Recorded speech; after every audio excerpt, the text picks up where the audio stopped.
तो भाई अभी हम लोग देखेंगे acute infective exacerbation of the COPD।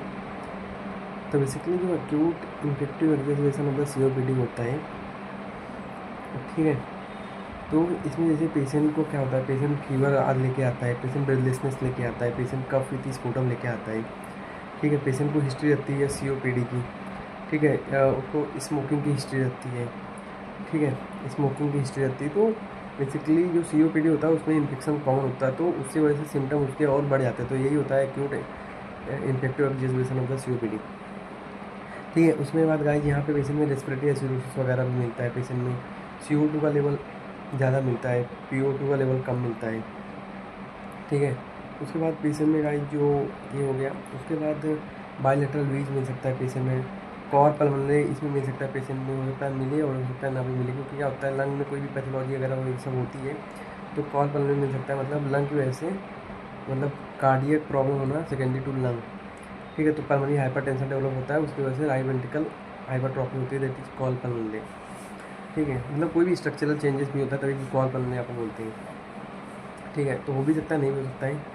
तो इसके अलावा गाइस अभी हम लोग ये सब तो हो गया, तो इसमें हम लोग ABG कराते हैं पेशेंट का लैक्टेट देखते हैं हम लोग, पेशेंट का लैक्टेट देखते हैं, पेशेंट का CBC में WBC काउंट वगैरह हम लोग देखते हैं, ठीक है, इलेक्ट्रोलाइट देखते हैं हम लोग पेशेंट का। तो ये सब चीज़ें हम लोग हैं।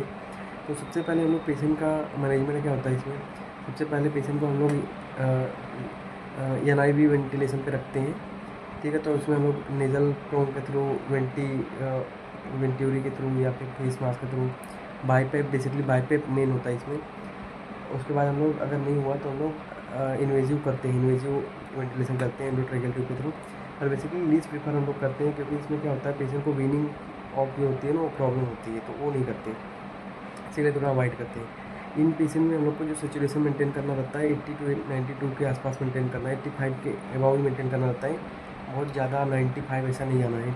क्योंकि क्या होता है ना कि अगर हम लोग बहुत ज़्यादा ऑक्सीजन देते हैं ना पेशेंट में, और ऑक्सीजन देने के चक्कर में अगर उसका ऑक्सीजन बहुत बढ़ाने की कोशिश करते हैं ना, तो क्या होता है वहाँ पे जो होता है वहाँ पे रेस्पिरेटरी रिस्क के चांसेस होते हैं कि जो ब्रेन स्टेम है वो अपना काम करना बंद कर देता है, सेंटर वो काम करना बंद कर देता है, ठीक है। इसीलिए इसका जो लेवल है 85 to 90 तक के आसपास रखना है, ठीक है।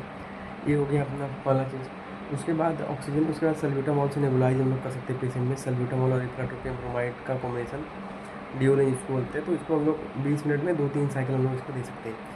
बस याद रखना सल्ब्यूटामॉल का साइड इफेक्ट क्या होता है कि टैकीकार्डिया होना, क्रैम्प आना, muscle weakness, diaphragm muscle weakness भी होती है। सेकेंड पार्ट इसका नेक्स्ट वीडियो में देखते हैं।